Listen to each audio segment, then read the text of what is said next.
గ్రామ సమైక్య సభ్యులు తీర్మానం లేకుండా వివోఏను తొలగించడం సరికాదు.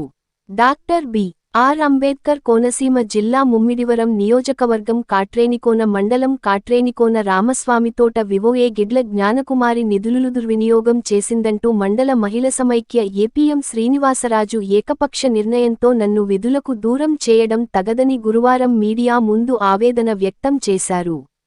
గ్రామ సమైక్య సభ్యులు తీర్మానంతోనే మా ఎన్నికలు గ్రామాల్లో జరుగుతాయని, అలాంటి మమ్మల్ని ఏపీఎం నిధులు దుర్వినియోగం చేశావు కాబట్టి సుమారు 3,50,000 కడితే నీ ఉద్యోగం నీకు ఇస్తాం అని లేకపోతే ఉద్యోగం ఉండదు అని ఏపీఎం చెప్పడంతో నేను అప్పులు చేసి డబ్బులు కట్టడం జరిగిందని ఆమె అన్నారు.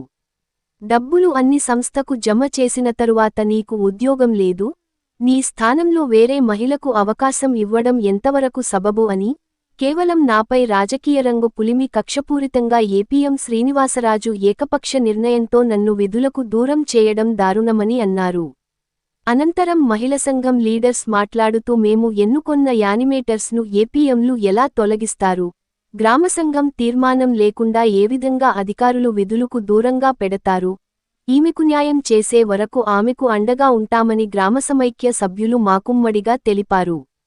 ఈ కార్యక్రమంలో రామస్వామితోట గ్రూపులో ఉన్న సంఘ సభ్యులు నల్లా బేబీ జానకి, బడుగు రోజా రాణి, కొంకి మంగ, నల్లా సుశీల, నల్లా మహాలక్షి, సబ్బతి పాప, మోకా జ్యోతి, మోకా చంద్రనాగారత్నం తదితరులు పాల్గొన్నారు. 3,60,000 అప్పులు చేసి కట్టానండి. డబ్బులు కడితేనే ఉద్యోగం అని అన్నారండి. ఇప్పుడు తీరా వేరే అమ్మాయిని తీసుకొచ్చి ఆ అమ్మాయికి అని అంటున్నారండి. అది ఎలాగా సాగుతుందని నేను అడిగానండి. నాకు న్యాయం చేయాలని కోరుకుంటున్నానండి. 24 చిన్న సంఘాలు హాజరవునాయండి. 24 చిన్న సంఘ సభ్యులు, గ్రామ సంఘ సభ్యులు కూడా నాకే తీర్మానం చేశారండి. అయితే ఏపీఎం సార్ అయితే వేరే అమ్మాయిని తీసుకొచ్చి ఈ అమ్మాయి అని డిక్లేర్ చేస్తున్నాడండి. అది ఎలా కుదురుతుందని నేను అడిగానండి. అందుకే నాకు న్యాయం చేయవలసిందిగా కోరుకుంటున్నానండి.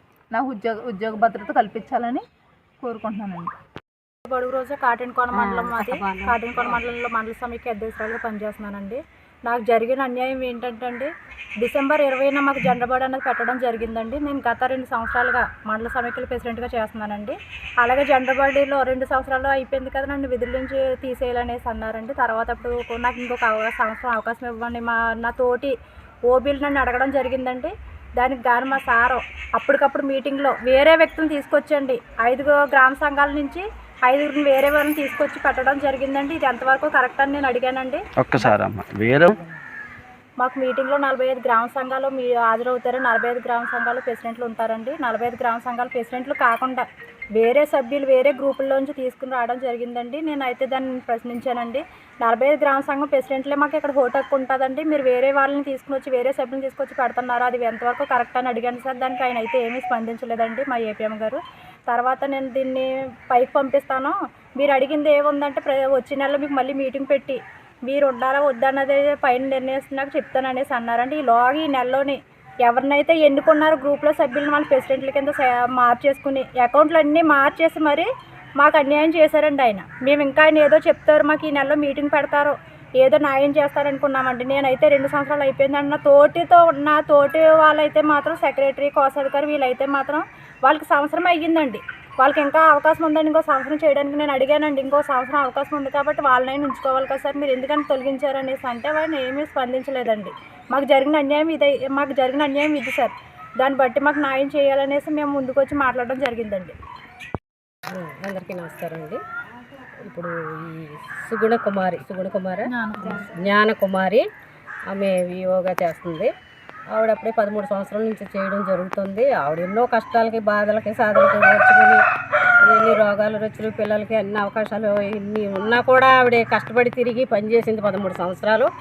అలాంటి ఆవిడ ఏదో కట్టాల్సి ఉంది అనేసి ఆవిడ మీద ఒత్తిడి తీసుకొచ్చి ఆవిడ ఏదో అప్పులు చేసి కట్టింది మొత్తం మీద ఉద్యోగం కోసం. ఆ ఉద్యోగం కట్టిన తర్వాత ఉద్యోగం ఇవ్వకుండా ఏపీఎం అనే ఆయనకి ఈ గ్రామ సంఘంలో మాకు మేమే ఒక ఆవిడని వెయ్యాలన్నా తీయాలన్నా మాకే ఉంటుంది, మేమే తీర్మానం చేయాలి తప్ప ఏపీఎం గారికి ఏమీ సంబంధం లేదు. అందులో ఏపీఎం గారు నిన్నగాక మొన్న వచ్చిన ఆయనకేంటి సంబంధం? మేము ఎప్పటి నుంచో పొదుపులు కట్టుకుని లోన్లు తీసుకుని మళ్ళీ అవి చెల్లించుకుని మళ్ళీ తీసుకుని మేమేదో బ్రతుకుతున్నారు వీళ్ళు, పేద మహిళలం మేము. అలాంటప్పుడు ఆయన ఇన్వాల్వ్మెంట్ పనికిరాదని నేను అనుకుంటున్నాను. నేను ఇక్కడ ఇన్వాల్వ్మెంట్ పనికిరాదు. పనికి రావాలంటే ఆయన సవ్యంగా న్యాయంగా చేయలేదు. ఎవరో గ్రూపు సంబంధం లేని ఆవిడని తీసుకొచ్చి ఈవిడే ఉంటుంది, ఈవిడే చేస్తుంది మీకు అనేసి చెప్పడం అనేది సమంజసం కాదు, భావ్యం కాదు కూడాను. కాబట్టి ఈ జ్ఞానకుమారి గారిని ఆవిడ ఇంకా ఏమన్నా కట్టాల్సి ఉంటే కట్టేస్తుంది. ఆవిడ ఉద్యోగ భద్రత ఆవిడ కల్పించాలి. అలాగా మేము మా సభ్యులం, సంఘ సభ్యులం అందరము మేము ఏకతాటిగా తీర్మానం చేసుకుని ఆవిడ ఉంచాలన్నా తీయాలన్నా మాది నిర్ణయం, తుది నిర్ణయం.